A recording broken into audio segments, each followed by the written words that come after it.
রাজনৈতিক সংকীর্ণতা এক চরম পরিস্থিতির সামনে এনে দাঁড় করিয়েছে রাজ্যকে। সেন্ট্রাল পার্কে একটি অনুষ্ঠানে মন্তব্য বিজেপি রাজ্য সভাপতি শ্রমিক ভট্টাচার্যের। আমরা যারা এখানে অংশগ্রহণ করছি মনে রাখতে হবে প্রত্যেকেই আমরা আজকে একটা পরিযায়ীদের রাজ্য হিসেবে চিহ্নিত হয়ে গেছে।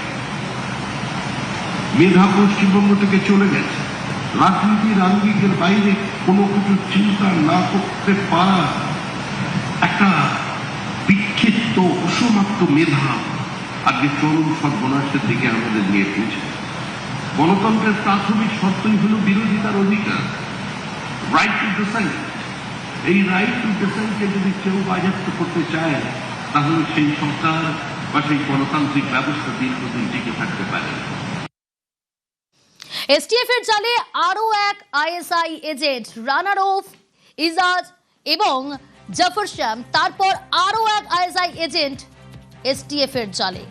কিভাবে এসটিএফ এর জালে, কোথা থেকে গ্রেফতার, জানার চেষ্টা করব। রৌনক রয়েছে আমার সঙ্গে। রৌনক, দেখো, একেবারেই তোমাকে জানিয়ে রাখবো যে আবারও এসটিএফ এর জালে আরো এক দিল্লি থেকে গ্রেফতার করা হলো প্রদীপ বসু নামে একজনকে, এবং যেটা জানা যাচ্ছে যে রসুলুল্লাহ তাকে গ্রেফতার করা হয়েছিল কোচবিহার থেকে, এবং তাকে লাগাতার জিজ্ঞাসাবাদের পর এই ধৃতের নাম সামনে উঠে আসে এবং তার বিরুদ্ধে অভিযোগ রশিদুলের কাছে 2.5 লক্ষ টাকা আকবর অর্থাৎ যে বাংলাদেশি এজেন্ট তিনি পাঠিয়েছিলেন, এবং সেই টাকাই কলে রশিদুল এই প্রদীপ বসুকে তার অ্যাকাউন্টে পাঠায়, এবং তার নিজস্ব ফরেন এক্সচেঞ্জের একটা কোম্পানি রয়েছে। অর্থাৎ এসটিএফ মনে করছে যে তিনি কোনোভাবে এই ধরনের জাল নোট পাচারের সঙ্গে যুক্ত হতে পারে এবং সিম পাচারের সঙ্গে একটা মূল পান্ডা হিসেবে তিনি কাজ করতে পারে দীর্ঘদিন ধরে। এবং এই ঘটনা ঘটার পর থেকেই কোচবিহার থেকে তিনি কিন্তু পলাতক ছিলেন, দিল্লি থেকে তাকে গ্রেফতার করে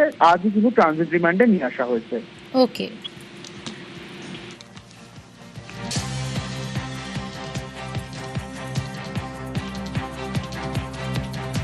অন্যদিকে অভিষেক বন্দ্যোপাধ্যায় অফিস ভাঙায় স্থগিতাদেশের মেয়াদ বাড়ল। আমতলার অফিস, সেই অফিস ভাঙায় স্থগিতাদেশের মেয়াদ বাড়ল। 18 সেপ্টেম্বর পর্যন্ত স্থগিতাদেশ হাইকোর্টের। স্থগিতাদেশ দিলেন বিচারপতি শুভ্রা ঘোষ। আরো একবার আপনাদের জানাবো, অভিষেক বন্দ্যোপাধ্যায়ের যে আমতলার অফিস, সেই অফিস ভাঙায় স্থগিতাদেশের মেয়াদ বাড়ানো হলো। আমতলার অফিস ভাঙায় স্থগিতাদেশের মেয়াদ বাড়ল। 18 সেপ্টেম্বর পর্যন্ত স্থগিতাদেশ হাইকোর্টের। স্থগিতাদেশ দিলেন বিচারপতি শুভ্রা ঘোষ।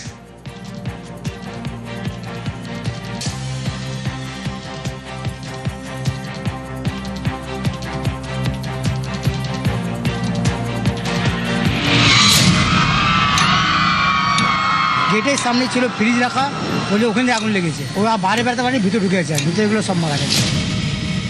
ফায়ার সেফটি কিছু ছিলই না ওর কাছে, ওখানে না সাইন ছিল না আর কিছু ছিল ওর কাছে। সব ইলিগাল করেছে, আগে কমপ্লেনও করা হয়েছিল, প্রচুর ইলিগাল করেছে। 3তলা 4তলা বিল্ডিং এর মধ্যে 10টা গেস্ট হাউস, এক একটা গেস্ট হাউসের আবার 8টা 10টা করে রুম।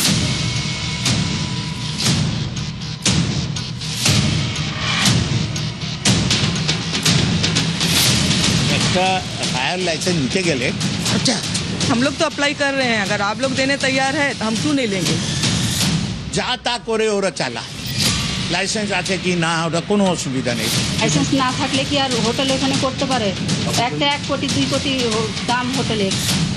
পূর্বতন সরকার কি করেছে? পূর্বতন মন্ত্রী যিনি আমার জায়গায় ছিলেন তিনি কি করেছেন? দোষ দেওয়া নিয়ে আবার এক বছর বাদে আবার আমরা বিজেপির বিরুদ্ধে বলবো। তিনি তো মেয়রও ছিলেন, কি করে ট্রেড লাইসেন্স দেওয়া হলো? ট্রেড লাইসেন্স পাওয়া মানেই যে তার ইলিগাল করার অধিকার এসে গেল তা নয়। প্রত্যেকটা রুমের যেরকম অবস্থা, সব লোক মারা যেত, সবাই। ভাবুন আগের সরকার কিভাবে কাজ করেছে, ভাবুন। আমরা এসআইটি করছি, 5 মেম্বার হবে, ডিসিডিটি হেড করবেন। ভিতর থেকে আমরা 3-4টে বাংলাদেশি পাসপোর্ট পেয়েছি। 8 জনের আইডেন্টিফিকেশন এখনো তারা করতে পারেনি, তারা ধারণা করছে যে 8 জনই বাংলাদেশ।